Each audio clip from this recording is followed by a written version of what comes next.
Today's story starts at a very different fridge in a very different city at a very different time. When I was a sophomore in college, I lived with some roommates in an apartment, and I lived very cheaply. I did not have a lot of money. For food, I tried to buy cheap stuff. I would buy meat that was almost expired because it was like discounted. I was broke, but I was cheap. I was trying to live on the cheap. And my favorite thing to do was to get ground beef that was like just about to expire because they mark that shit down. They basically give it away. And ground beef could be anything. You can make chili, you can make burgers, you make all kinds of good stuff. One of my favorites was to make like a bolognese, right? Get some ground beef, just sort of brown it up, put some tomato sauce in, cook some pasta, boom, delicious dinner. I really like to push the dates, those expiration dates. And no. When I was younger, I didn't understand the idea that stuff could spoil even if it was frozen. Mm-hmm. So what I would, a lot of the times I'd get the almost out of date ground meat and I would freeze it. I'd be like, good, perfect. Frozen in time. I still have exactly, I have 2 days left before it expires. And this one time I did that and I forgot about it. Sometimes you just find stuff way in the back, underneath. I found this pack of ground meat and I could not remember when it was from. It was all freezer burned, real messed up. And I was like, sweet, it's frozen. Can't possibly have gone bad. I got a big road trip tomorrow, so I need a good dinner tonight. And they'll wake up bright and early and I'll drive over, see my buddies in Indiana at Purdue University. Mm-hmm. And so I made myself some delicious spaghetti bolognese with this ground meat. And as I was cooking it, I had a little bit of a thought where I was like, it smells different. It doesn't smell bad, but it smells different. That's weird. But that's not going to stop me from enjoying my cheap dinner. And then I was eating it and I was like, tastes different. Bub. But I don't like where this is I going. ate the whole thing because I needed some delicious, hearty dinner for my big road trip in the morning. It's fine. Ate it up, played some video games, whatever, went to bed, and woke up the next morning bright and early at 10 o'clock, whatever was early for me when I was in college, and hopped in my car and started on my way. It was like a few-hour drive from Cincinnati over to where my buddies were at school. And I started, had some tunes on in the car, whatever, cruising on the highway. And if you've ever driven from Cincinnati, through Indianapolis up to, where is Purdue? What is that city called?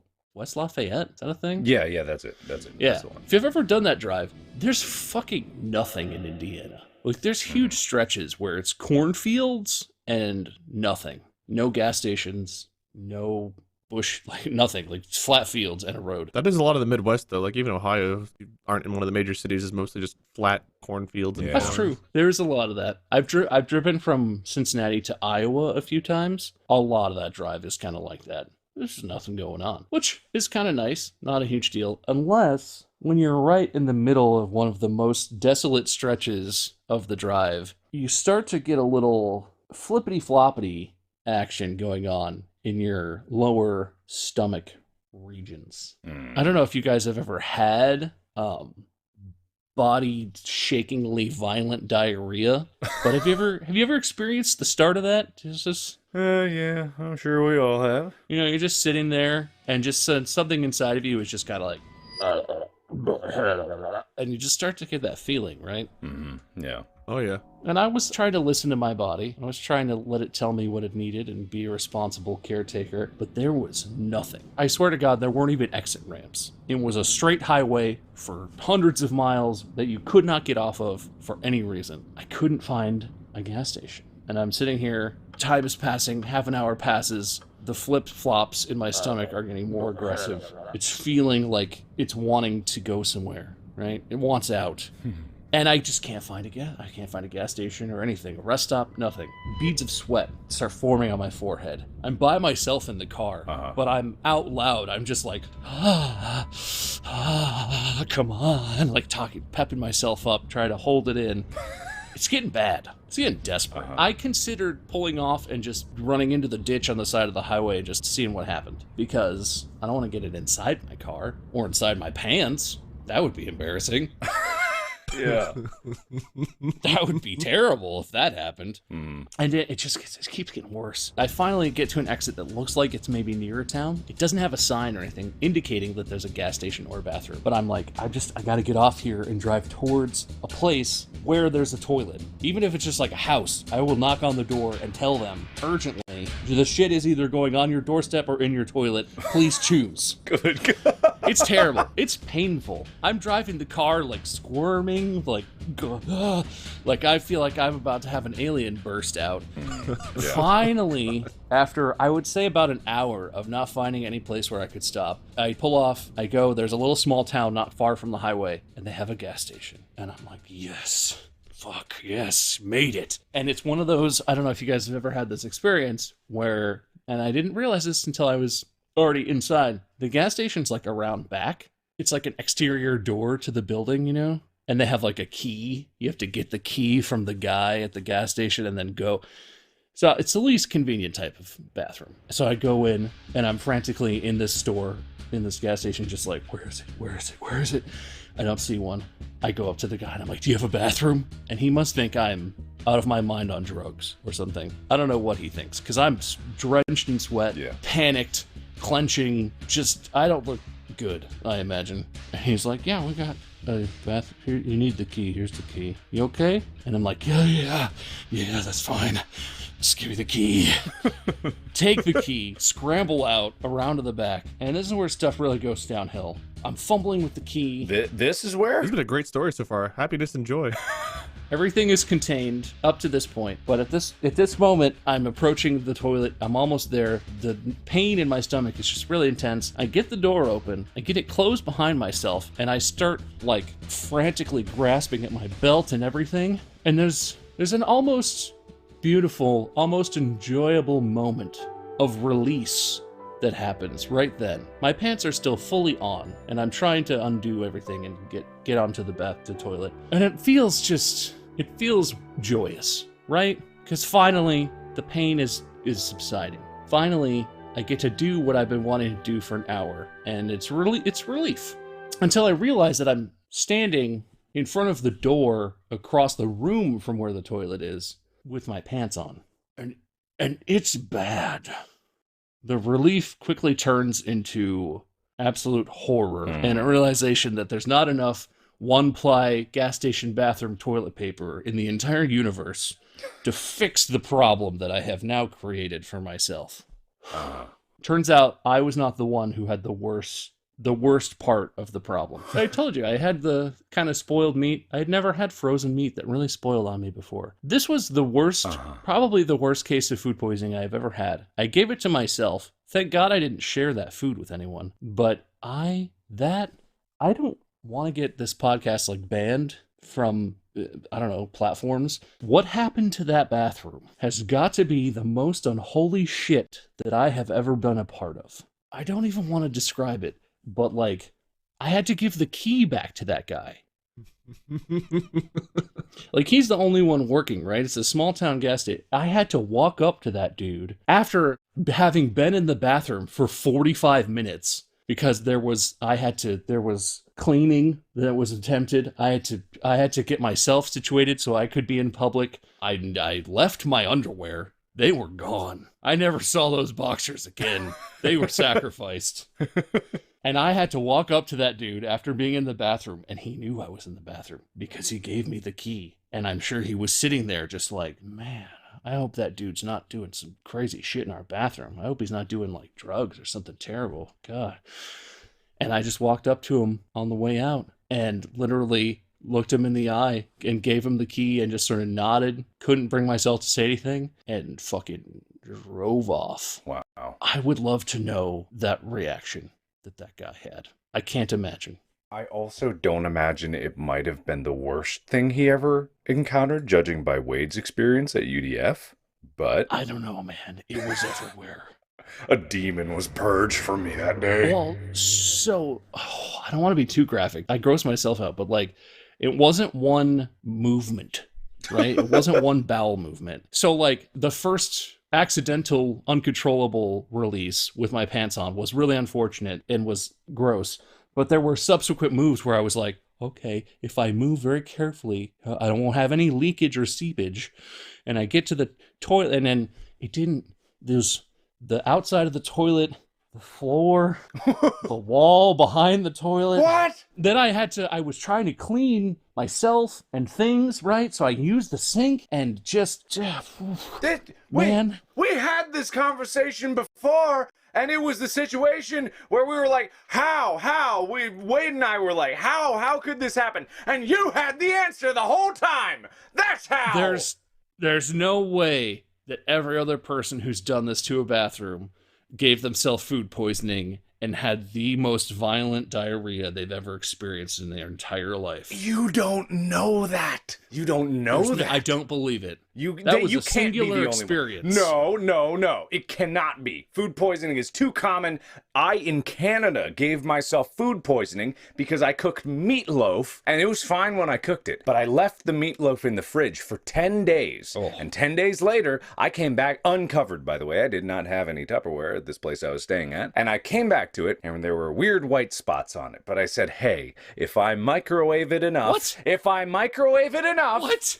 I said, if I microwave it enough, maybe it'll probably be okay. But apparently that's not how the toxins that become present in food after it spoils works. You can't cook them away from having existed in the first place. This meat is green, but if I grill it till it's charcoal black, I know it'll be edible. Yeah, and thankfully my body purged that shit before it got through me. And in that night, I threw up so violently that I burst blood vessels in my face. Like, I came in, I was shooting, The Edge of Sleep, and when I came, the makeup person looked at me the next day and was like, what happened to you? And I said, I don't know, please help me cover it up or something. Like, all around my eyes, there were just red splotches, and like one blood vessel in my eye was kind of burst, but it was thankfully okay up there.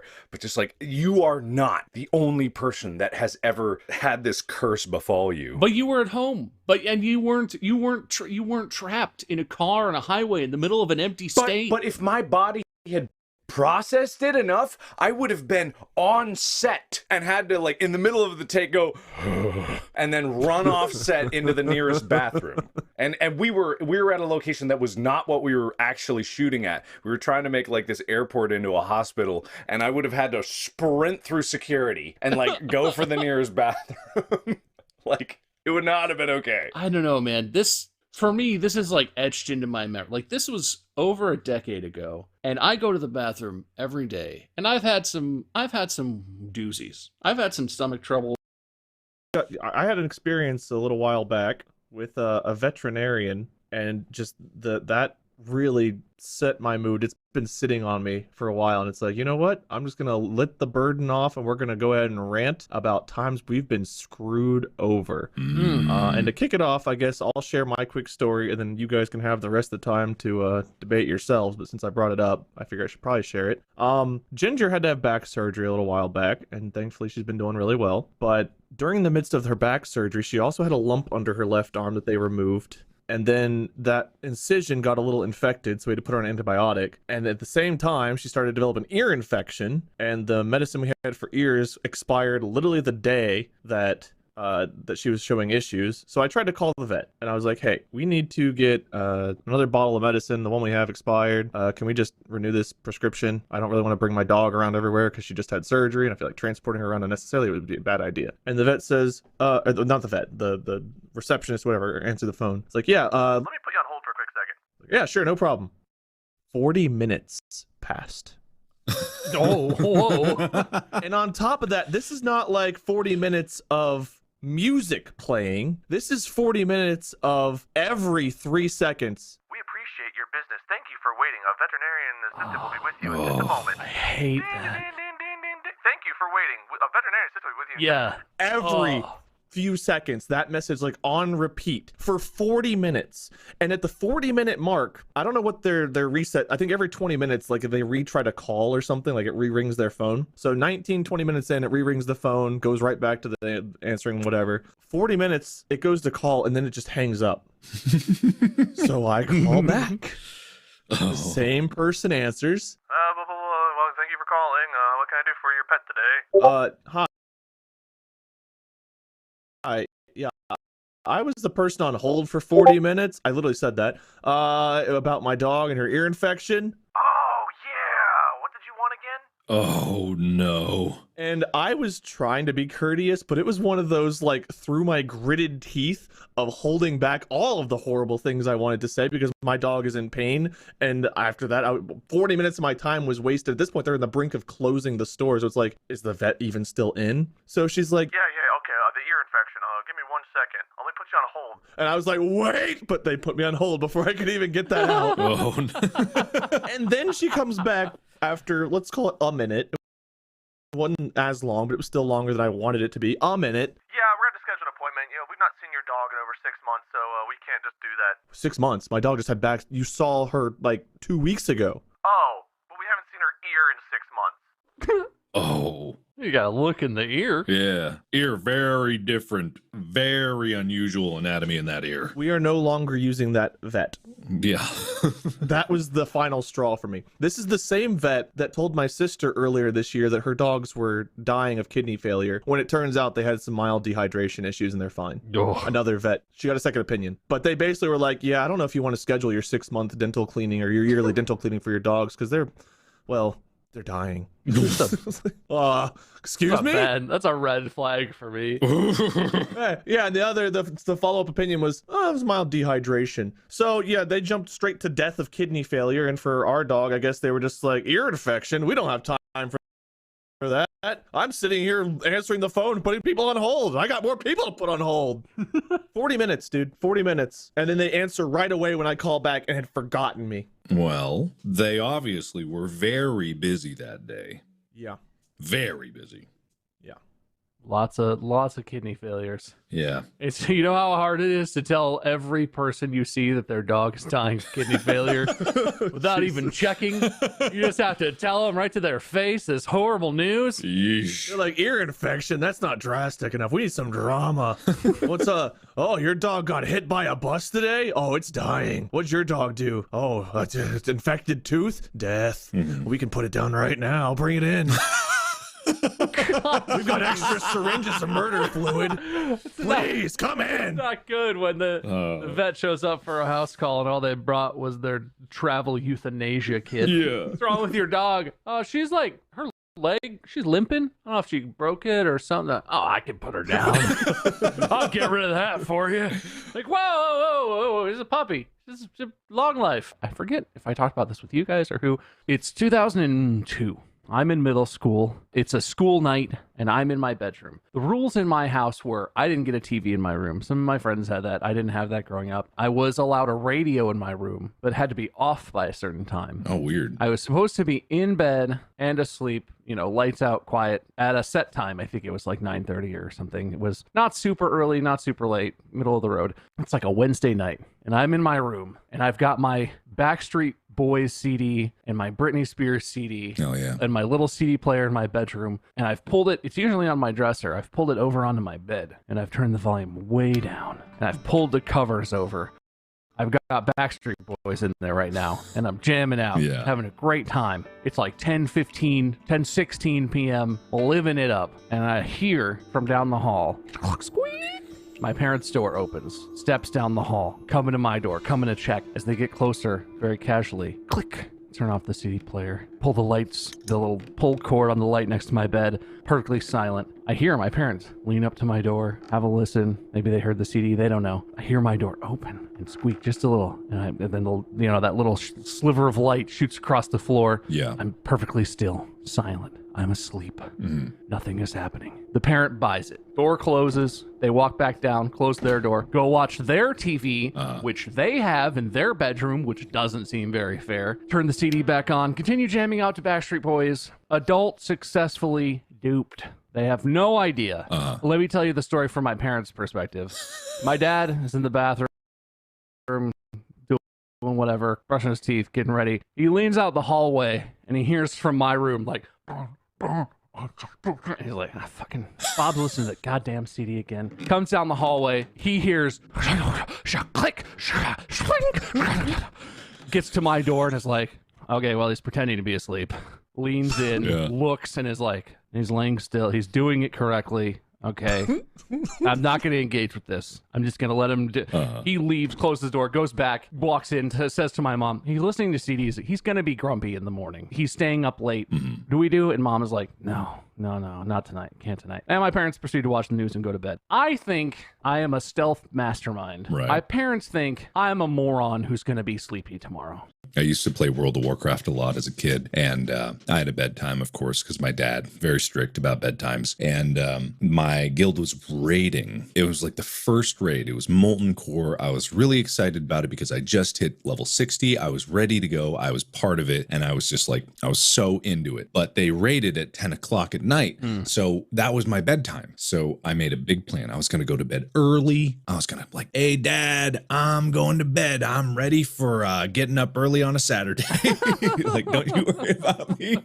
I'm gonna be at it, because like the bedtime didn't matter if it was weekend or weekday. It was just like, it was the same, because he was like, oh, that's mean. Well, because his philosophy, if I stayed up late on the weekend, then Monday, like my whole sleep schedule was going to be shot, so I might as well keep it consistent, which makes logical sense, but also was kind of strict. That's mean. Imagine having a bedtime. At 9:30, I was like, I'm going to bed. I'm going to, and then I go to bed, and he goes to bed at 10 o'clock too. So he falls asleep, and so when all the lights go out in the house, I sneak downstairs, much in the similar way that I did to sneak out of the house, but this was prior to that, I think. And I sneak down to the basement and I start playing. Like I log in, I'm down in the basement. Once I'm down in the basement, I feel like I'm fine. I got headphones. It's not like I'm blasting sound anyway. And I get into Molten Core and it's fantastic. It's wonderful. Like we beat the first boss, it's great. We're going off to the third one. But as we go off to the third one, I hear someone walking downstairs from above me, just like the floorboards creaking, like squeak, squonk, squeak. And I'm like, oh, holy shit. So in my genius, what I did was, because I didn't want to let down my guild either, because I was a tank. I was kind of important. So I set myself to auto run into a wall to make it look like I was disconnecting. And so I just set myself to auto run into a wall. I turned off my monitor. I couldn't turn off the light because it was too far away. There was no way that I could do that. But I turned off the monitor to the computer and I ran around. We had this like little bar area, and behind it, there were some cabinets underneath for storage. And I didn't even know if there was something in there, but I opened the cabinet and I just shoved myself in there and I slammed the door and I just held my breath, and I heard the footsteps stepping down the basement stairs, like squeak, squonk, squeak, squonk. And I heard my dad peer around the corner and he called my name, and I just was in this dark cupboard. I was so cramped in there because there was like bottles and shit around me that if I moved, they would clank. And I heard him like walk up to the bar, which I'm behind. And I hear him like gingerly open the door and peer into there. And he's like, and then he closes his door, walks out, and goes back out of the raid group, because obviously, I'm like, ah, shit, well, I can't come back. And so I go upstairs. My dad is waiting at my bedroom door for me. Whoops. And what I realized was I was not sneaky at all, because as I must have sprinted underneath, he must have heard like a cryptid going like, so he knew something was down there. Do it. I have an oh shit moment that doesn't relate to anything to do. It tangentially relates to my intestines in one way. That's fair. I can keep it on theme. Yeah.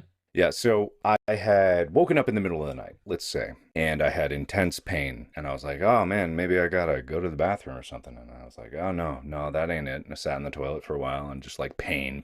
And it got so bad that I had to crawl back to bed, like on the floor, literally, like I couldn't stand up. And at this point, I still had not considered the idea that I might need to go to the hospital. For some reason, just in my mind, that wasn't a thing. So I'm just like, oh man, this sucks. This really sucks.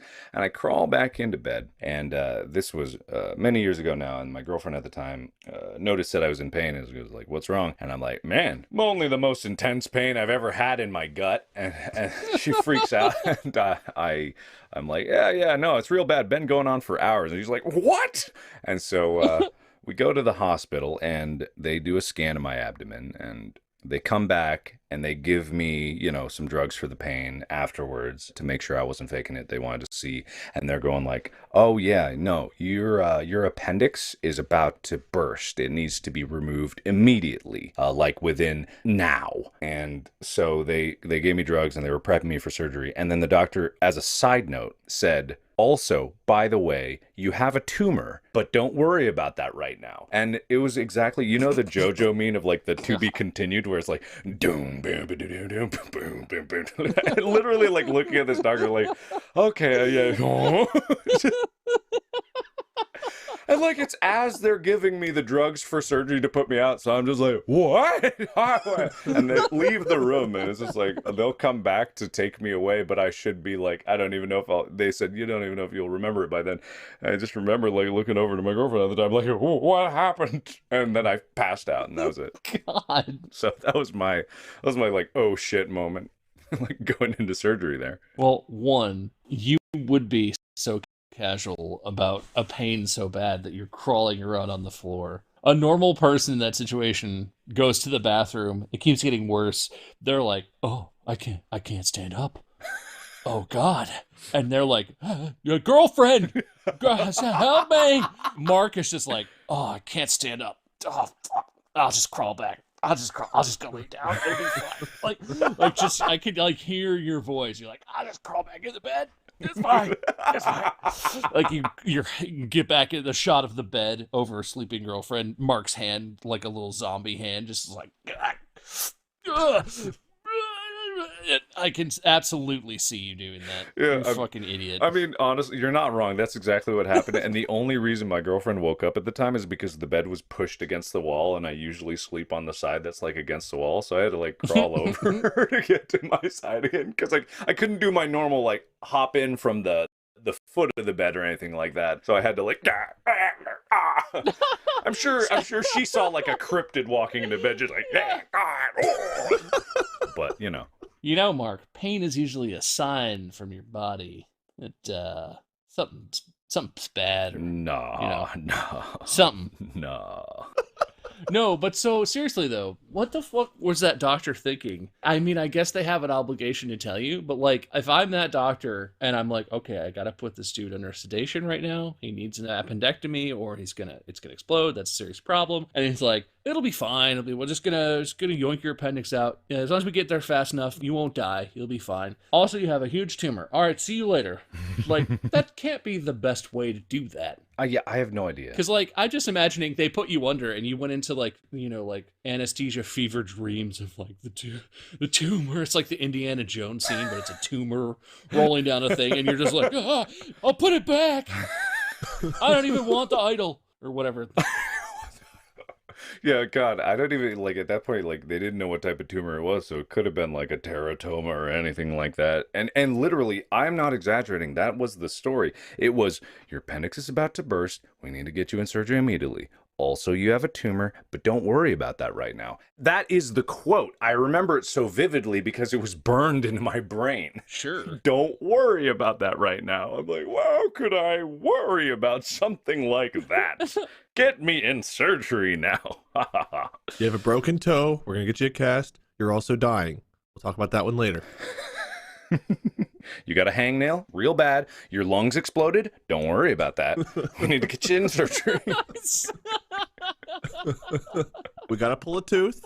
Also, your heart exploded. As they're like giving you the nitro, you start to go under. You're like, but you're a dentist. How does it? Congratulations. It's a baby boy. Also, your family's dead. We'll talk about that one later. I don't know, man. I feel like there was a better way to go about that. Yeah. I mean, clearly everything worked out for the best. So. God, I love the fucking good news, bad news angle. This is my favorite joke setup now. Actually, no, it's bad news, worse news. It's a baby boy. The baby boy, also your heart exploded. See? Bad news, worse news. Bad news, worse news. So my similar, but not quite the same situation is with Chica recently. I've talked about this before, I'm not sure on the podcast, but I talked about it where she had heat stroke recently while we were in Korea. So it was a very stressful time because we didn't know, and calling the doctors, you never know. And it's just like, you suddenly get this news like, oh shit, your dog had heat stroke. What does that mean? Temperature 109. I'm like, how? And it's like, we don't really know. It came in like this. How long? And then talking with the dog sitter, and all of it was just like a confusing amalgamation of information. And then when we started flying in, they said she was stable-ish, temperature still high, but she was at least awake in some capacity.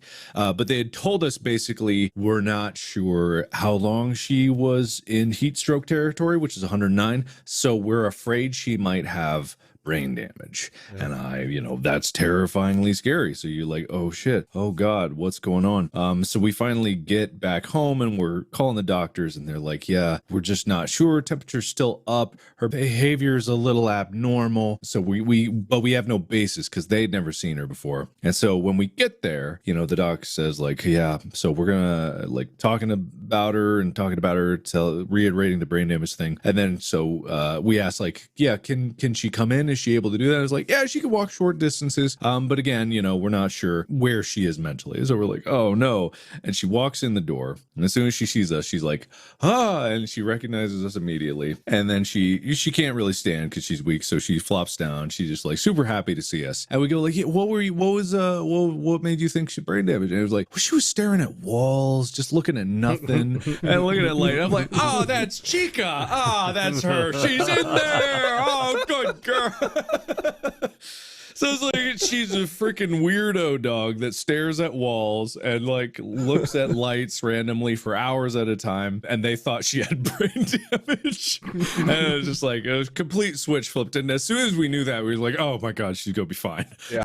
Okay, so this middle act is kind of quiet, right? So the natural gas thing happened, and then there's a whole week where every day I'm calling the store to be like, hey, you guys tried to deliver us a fridge and it was dented and you took it back. When do we get the next one? When can we get an idea? I spent an hour and 17 minutes on the phone to the store. I went back and looked because I was shocked, and I never spoke to a human a single time. I mean, it's Lowe's. I don't fucking care. We're not sponsored by Lowe's. It's Lowe's, right? It's like a big appliance, hardware, home improvement store. Yeah. There's 50 people, I don't know, 20 people, however many that work there. I was calling a specific department where there's supposed to be a person. I called 11 times over the entire course of a day. Every time I had a spare 5 minutes, I'd call and be like, maybe I'll get someone now. And I didn't talk to a person the whole day. And their phone loop goes, you call an automated system, ask who you want to connect to. The phone rings in the department you call for a solid 5 minutes. Then you're connected back to the automated service, who just does the exact same shit and reconnects you to the same phone that rings for another 5 minutes. And then after you do that a third time, when the phone stops ringing, it just goes boop and hangs up. And that's it.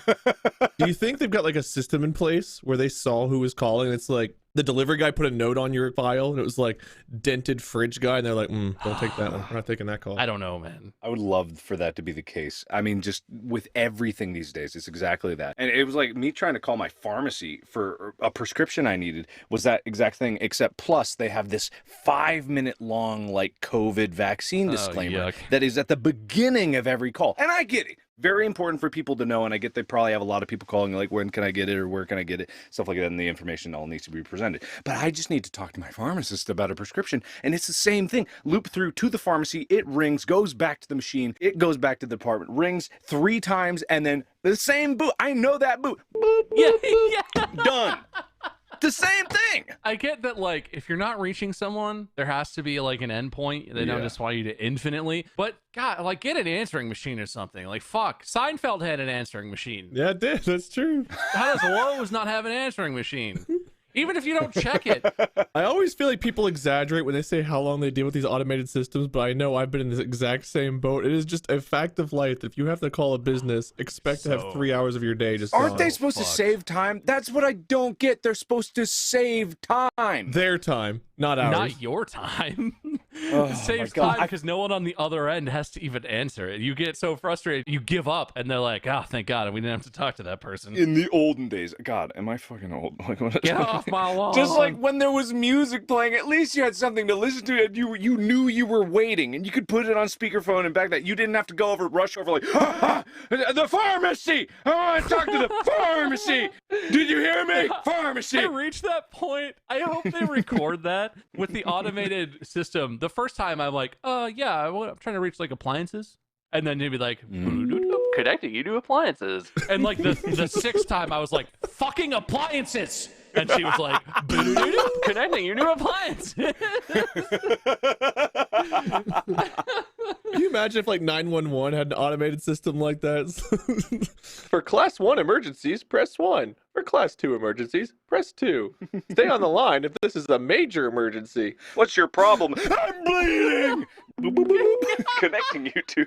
For bleeding, try calling 911 and your extension will be 67942. Have you guys ever experienced this? There are a couple places, I think Lexi's vet and somewhere else that I call have like the same hold system. They have the same music. And I always get put on hold when I have to talk to these people. And literally it's like in my head, like, like, and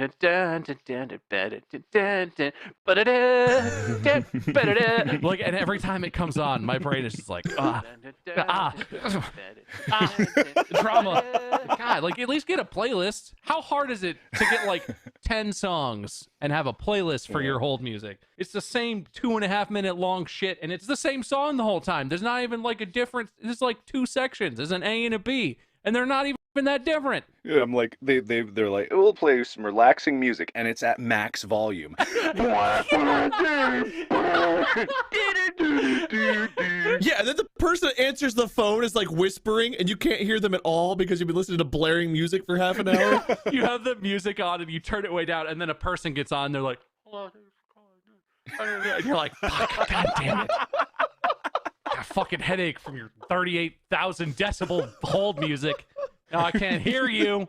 I want some chicken sandwiches. And they're either so pleasant it makes you more mad because you've been waiting so long, or they're just like so nonchalant. Like there's no in between. They're either way too nice or way too apathetic. There's no in between. Yeah, I once called when they had, you know how we value your call, but it was someone at the place that recorded that, so they picked up the phone like, We value your call. Please keep waiting. like legitimately, like they just stopped mid-bite to say this.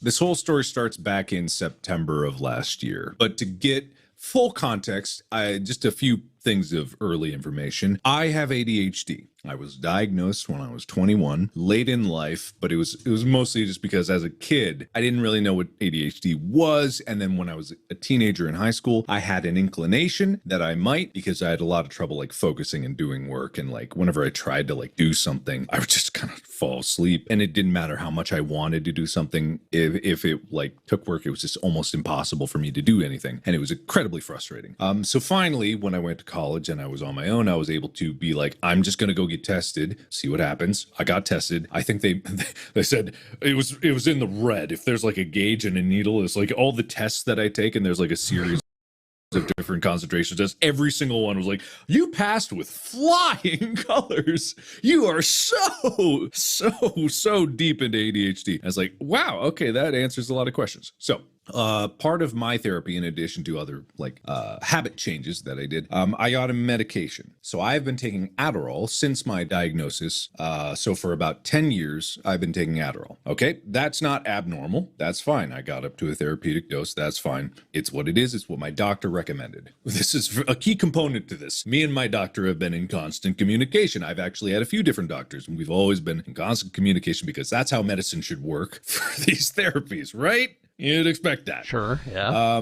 So since I've been taking it for 10 years, I was reaching the point where the option was either go up in dosage or try a new medication for therapy reasons, because the same medication that I've been taking for a long time, you know, it stops being effective or as effective because of tolerances, all these different things, longevity, my brain changes. There's a bunch of different factors. I don't know them all because it's a communication between me and my doctor. So I find out about this new medication that's coming out. It has good reviews. It's like, I want to switch from it. Oh, should I give the name to it? It doesn't matter. It's Subtractinone?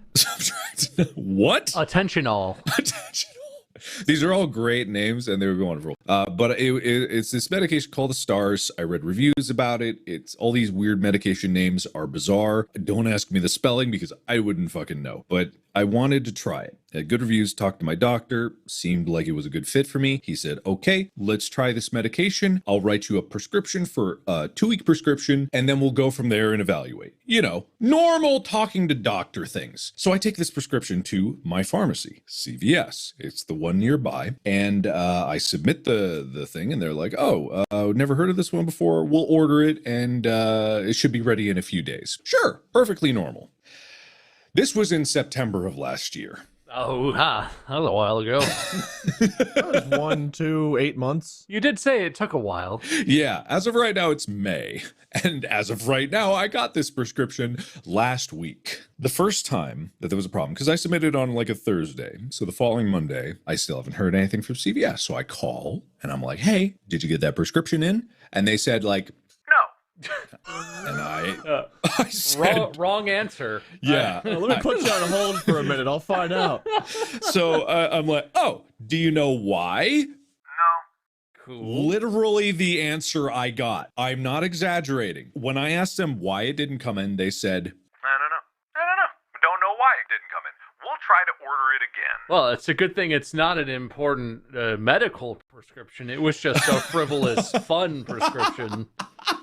So, you know, you're fine. You'll be fine. That is exactly the situation I was in because I was running out of my previous, like, prescription. I only had so many pills left. And that's a problem. But I was like, okay, order again. I got a few days left. I should be fine. Next day comes around. They said, we'll order it. We'll put it priority. It should come in tomorrow. Great. Tomorrow rolls around. I call again. You got it?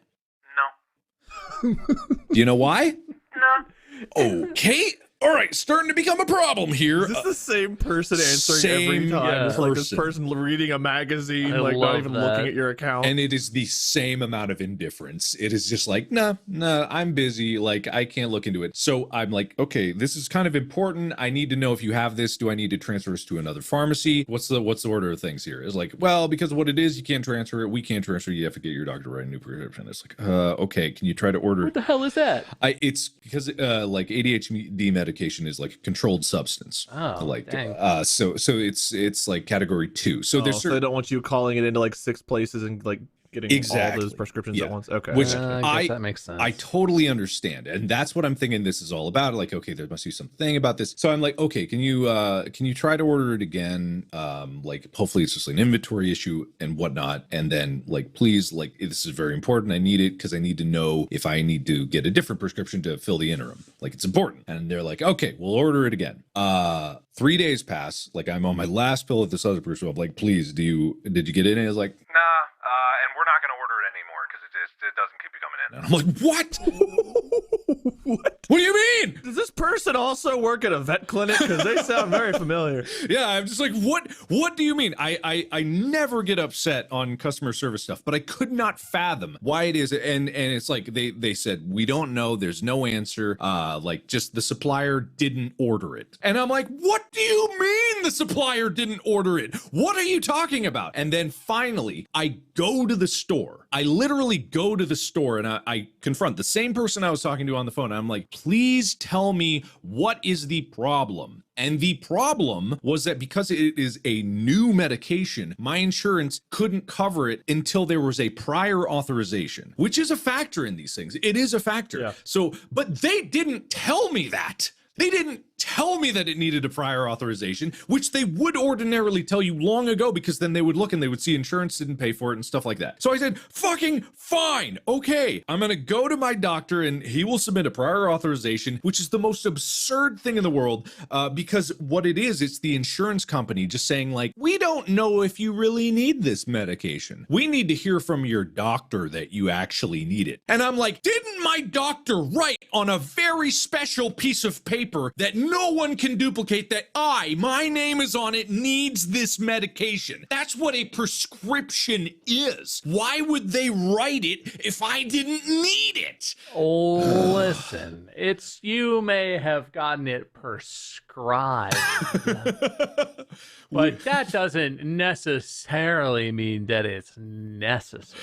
I know, and the thing Your is, doctor's just, maybe he just wanted you to have a fun weekend, or he's trying to hook you up, get you so you could sell it on the street, make a little extra cash. I don't know. What's crazy is the prior authorization is literally a letter from my doctor that essentially says, yes, they need this medication. So they get the prescription from my doctor, like, well, we need to hear from your doctor. And then the doctor writes a note that says, this guy needs it. Oh, it's a letter from your doctor. Now we'll submit it through. Oh my God. And you would think this would be the end of the story. Oh no, I would not. But we've only gone a week into the timeline of me. Because Holy remember, this shit. is still back in September. Yeah, this is months ago. So I get the prior authorization. It goes through. And you know what my insurance says? That looks like a fake authorization if I've ever seen one. That's pretty much what happened. And I've never understood that in my life where I've never even heard that. And what they did was they didn't straight up say no. It was like, Well, are you sure you don't need another medication? How about one of these that we do cover? and I'm like, are you my doctor? Are you writing prescriptions? Are you doing the prescribing thing? You medical profession? No. They're We not. could be. No. Meanwhile, they've got the euthanasia needle behind their back, like, no, but we can still help you. Yeah. They called their vet friend, and he's like, I could get rid of him. I'll fix your ADHD. Don't you even worry about We it. don't need pre-authorization for this. You'll never be distracted again. Oh, you'll be so focused when I'm done with you.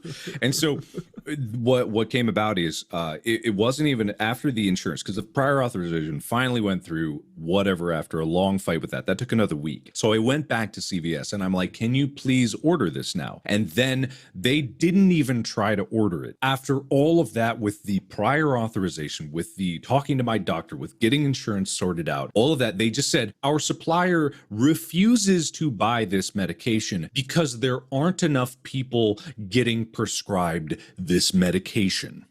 And I've never heard a more insane sentence in my life. Look, you have to really have a common ailment. If you have an uncommon ailment, then you're just Yeah. on your own. What, you want them to just eat that overhead so that you can get Go the make it medicine you yourself, need to function? You alien bitch. What do you think this is? Because what that means is, like, with any, and I get it, it's a new medication. Like, of course there aren't going to be many people. It's new, but do just hundreds of people have to have this fight with a pharmacy to get a medicine that their doctor says that they need? Or like and yes is the answer. Yes is the actual answer. Of course. And it was the most absurd thing. So obviously I couldn't deal with this weight. I got my doctor to write me another prescription for my previous prescription of Adderall. This mystery thing that was a Star's just had to be shoved off to the side. Like, it just had to wait. And so, because I was busy making space, and I was like, holy shit, I need medication for this. It's just like, I can't function at this point in my life, and I want to try this new thing. So it goes by, and every once in a while I'll check in with it, and it won't happen. Fast forward to a few weeks ago. And I talked to my doctor, and I figure it's been 6 months, right? It's been 6 months. Space is almost done. I finally have a chance where I can get to a point where I can address this other issue in my life, and I can try a new medication that will hopefully be more beneficial to me. All seems good. My doctor's like, sure, you got it, buddy. Let's try it again. Here we go again with this test prescription, yada, yada, all that stuff. I send it to CVS, and I'm like, all right, cool. Let's try this again. They ordered it. I call up. Did it come in? No. Do you know why? No. And I'm like, okay, is it a prior authorization thing? And they go, oh, yeah, that's the thing. And I'm like, What if you have a prior authorization? I love to imagine that the fucking vet tech, the CVS person, and my like needs more mud guy from the Drowned Man are all the same person. It's just... needs more pre-authorization. needs more mud, need more people. More people need to need this before you can have it.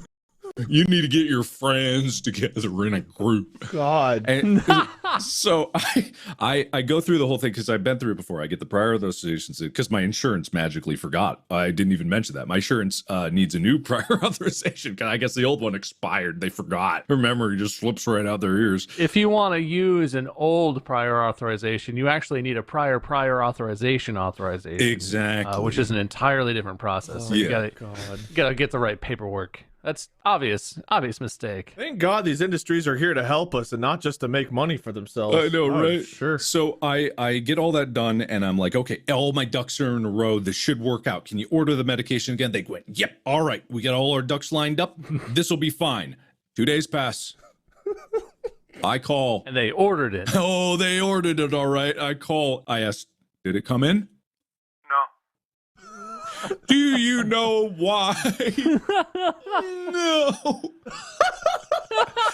So do you at least have the other prescription at this point, or are you like completely like off of medicine? I have the other one. I have it at the point because I literally got extra because I was like, all right, I'm ready for this to be terrible. And so what I eventually, because I talked with them further and I called customer service on my own and I said, what is the problem? And it was again a situation where the supplier of CVS was not ordering it. They did not order it again, but they didn't say this time that it wasn't because there was enough. They just said no. And I called up people on the phone and I said, like, why would this happen? And I got answers like, oh, okay, maybe there's a supply issue. Maybe now it's new, but it's popular, so they literally can't get it. And so I'm like, okay, that's valid. You know what I'll do? I'll call the people that make the drug because they have a customer service line. And so I call them up and I say like, hey, I'm out in California. Is there any reason why CVS wouldn't be able to get that? And the guy from the company that makes the drug said, I've never heard of that before.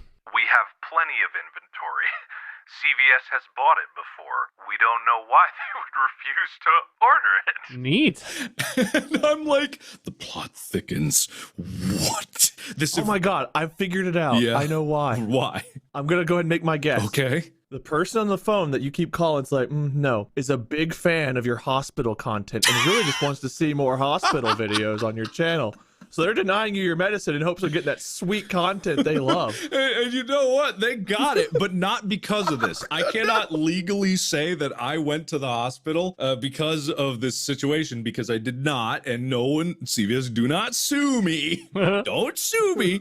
Like, because I'm not saying that's the situation. It just so happens that the morning I tweeted at CVS, because at this point I had exhausted every possible option. I had no other recourse. I did not want to go publicly with this because it's a private thing. It's my medication. It's like all this stuff that I'm taking care of. And yet I was like, there's no other way. How else would I do it? I've talked to their customer service. So I tweeted them. And then like they respond, of course, because all these other people that follow me are like, this is fucked up. And it is fucked up. And then so many people respond to me like, yeah, this is fucked up. Oh, I didn't even mention, because after I called the manufacturer, I go to my app where I can see my prescriptions, and my prescription has disappeared. Ooh. Literally, I go into my app and I look at it, and like you can see like your pending prescriptions. And even before in this situation, I look in the app, my prescription is just gone. Well, you can't get that one, so you don't need it. It literally, you can't get it, so you don't need it. And so I go to the hospital, like they eventually call me back the following week, yada yada. The hospital is completely unrelated, but I finally get someone on the phone and they say, Oh, okay, I don't know why that CVS can't order it, but there's a CVS 20 minutes away that has it in stock right now. And I'm like, what the fuck? You are joking me. Like, I could not believe that. And I'm like, why does that one CVS have it and this one is incapable? Well, it doesn't make any sense at all. How could that CVS not know that the one next door? Because I've had that with other pharmacies where they're like, oh, we don't have it, but a sister location has it. And I'm like, how did you? I literally called my doctor. They changed the prescription over. They put it in the new pharmacy. The next day, I got the medication. If you go to GameStop and you try to get a video game and it's not in stock, the person behind the counter immediately is like, well, we don't have it, but it looks like these 4 stores within the area do. You can go to one of these and get it right away. But they won't for medicine? I know! Oh, you're dying? Oh, that's too bad. I'm very busy right now. Wish there was something we could do, but it doesn't exist anywhere, apparently. I like to imagine that person is looking at the screen, and the screen is like, oh, the Walnut Street one has it, and he's just like, that doesn't seem pertinent to this. Oh well, yeah, we don't have it. Sorry, bud. Yeah. Don't know why. Can't help you. So after all that, yeah, I finally got the medication so that I and my doctor can go through this medication and figure out if it's right for me. Yeah. I just have a vision of like child Mark, and the babysitter shows up at the door, and your parents are like, okay, this is a weird thing. You can't feed him anything that he couldn't swallow whole. And the babysitter's like, what the fuck does that mean? And your parents just like, cut it up, get small stuff, whatever it is. If he wants to eat, that's fine. Just don't feed him anything that he would choke on if he didn't chew it. Yeah. And the babysitter's like, okay, yeah, whatever. And like 2 hours later, Mark's like, I want a snack. And the babysitter's like, there's some like fruit in the kitchen. There's an apple. Grab an apple. Mark goes to the kitchen, faces down the apple, and is like, my biggest challenge. I've never eaten an apple before. It's not as wide as my neck. It'll fit. A lot of people on this on the Distractible subreddit seem to misinterpret my previous statement where I didn't really chew my foods as I never chewed and swallowed everything like a snake, and I unhinged my jaw and just like because someone posted like a gotcha video of me on a live stream eating Chipotle once, and they're like, sure looks like he's chewing here, and I'm like, yeah. Why did we start talking about that? I don't know, but I gotta tell my injury story, my cooking story. Your horrific injury. I mean, cooking story. That all started from misreading the directions on cookies. Somehow it led to that. Yeah. Oh, right. Yuck. Okay, so shifting gears in Distractible fashion, I had an incident with cooking when I tried to make chicken wings. I made a duplicate recipe of Buffalo Wild Wings, like spicy garlic sauce, and it was like pretty your good. Favorite sauce when we were in college? You ate so much of that. I still love it, like to this day. And I made a pretty good duplicate, but I was off to a bad start because I spent more on the ingredients to try to make the duplicate than I would have if I'd just gone bought a bottle. Like, I don't know what I was thinking. And so I was like, when I did that, I was like, yeah, it's pretty close. All right, time for the wings. So I put on a pot of oil, and I have a thermometer in it, and I need to get it up to like 600 degrees or something like that. Very hot. And so it's getting up there, and I'm willing to bet I didn't need to get it that high. Not 600 degrees. No, you want to fry chicken wings at like 375. No, yeah, it's not 600. No, that was the limit of the thermometer. That's the top. It was the top of the thermometer. That's not good. And so I think I got it up to like 300 or maybe 350, and then the thermometer broke. Oh, so it like got mercury. It was a mercury thermometer. It got in the oil, and so I was like, ah, shit. Jesus. Well, that's not good. It didn't like do anything. It didn't do anything. But I was like, yeah, well, you I just can't use that now. I can't cook it. With. Yeah, exactly. So I was like, oh, I gotta get rid of it. And you gotta understand, I'm very dumb. So I'm like, I'll just dump it down the drain. And before I do that, which would have been a dumb move, I go like, oh, it's too hot for that. It'll melt the fixings on the pipes. Good thing I didn't do that. I got to cool it down first. And while holding the pot in both hands, I put it in the sink and I elbow up the faucet, putting water right into like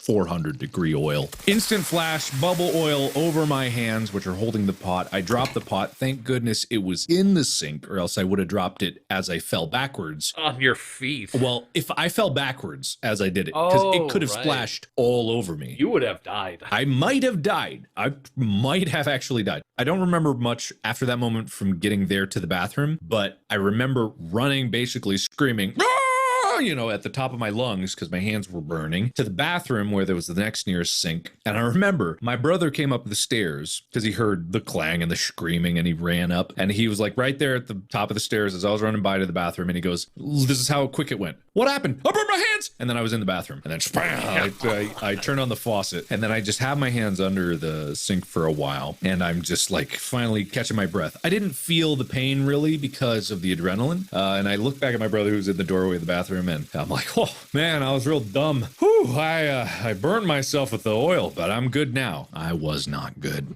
I was very ungood. As soon as the blisters started coming in, the cramps started happening. So the cramps were forcing my hands closed. Specifically, my thumbs were like shunted inwards to my palm, as if you were trying to touch your thumb to like the bottom of your pinky finger, like that, and extreme cramping. So that hurt the cramp alone, but that was squeezing the burn. So I had to like go to my happy place, and every once in a while the cramping would stop and my hands would relax, the pain would subside, and then it would cramp back up again. And this would happen on and off, like 30 seconds on, 30 seconds off, cramping, no cramping. Oh, drove to the hospital. The hospital I went to didn't have a burn ward, so they had to ambulance me to the nearest hospital with a burn ward. To be clear, you were a passenger. You didn't have to drive. I didn't your drive. brother No, drove you, right? My brother drove me. He was there. Yeah. The funniest thing is when I was in the hospital, I got in there and clearly my hands are blistered to hell. And my brother's there with me, and I go up to the emergency room front desk and I'm like, oh God, I burnt my hands. Please help me. And they give me a clipboard and a pen and they're like, please fill out this form and we'll be right with you. And I look at my hands and I look at the clipboard. I'm like, American healthcare, everyone. And I have to step outside, and I literally walk outside. My brother fills out the form. I come in to sign it, and they're like, all right, come in here. And then they put a blood pressure cuff, because, you know, they do the triage thing. And the blood pressure cuff forces blood down into your hands because it just squeezes, cuts it off. That hurts. That hurts a lot. It made it really, really painful. So they get me in the room, and then they keep one of them on my arm. So, you know, how the machine automatically over a period of time will like turn on and off. And so every like few minutes or so when I needed to take a blood pressure reading, it would like squeeze. I was like, ah! They didn't give me any painkiller until like the actual doctor came in. And as soon as the doctor came in, they took one look at my hand. And this is pre the ambulance. They took one look at my hand and they're just like, oh, it's literally like gasping out loud. Whoa, they didn't tell me this. And then ripped the cuff off my arm, put it on my leg, which is much better. I didn't know you could even do that. I was gonna ask if they could do it on your leg instead. Like, Again. why they do it on your arm? Yeah, apparently they can. And then gave me morphine like immediately. And since then it was better. I stayed a night in the hospital just to take care of things. But yeah, that sucked. You were bandaging and recovering from that for a long time. 6 weeks. It took 6 weeks. I remember how long you had the bandages all up your forearms and on your. Had an image of you at the reception desk, and she puts the pen and the paperwork down and looks at you, and you're like, oh, and she's like, you got to do it if you want to see a doctor. And instead of getting your brother, you're just like, okay. You're like standing there screaming, and she's like, I see the bar. You so dramatic. Calm down. Just do your paperwork. Yeah. I don't know why. I just think that's absolutely something you would do. Yeah. In that situation, if someone was like, you have to do it, you would be like, all right, I'll do it. I mean, yeah, I want to go in there, and they're not letting me in for some reason.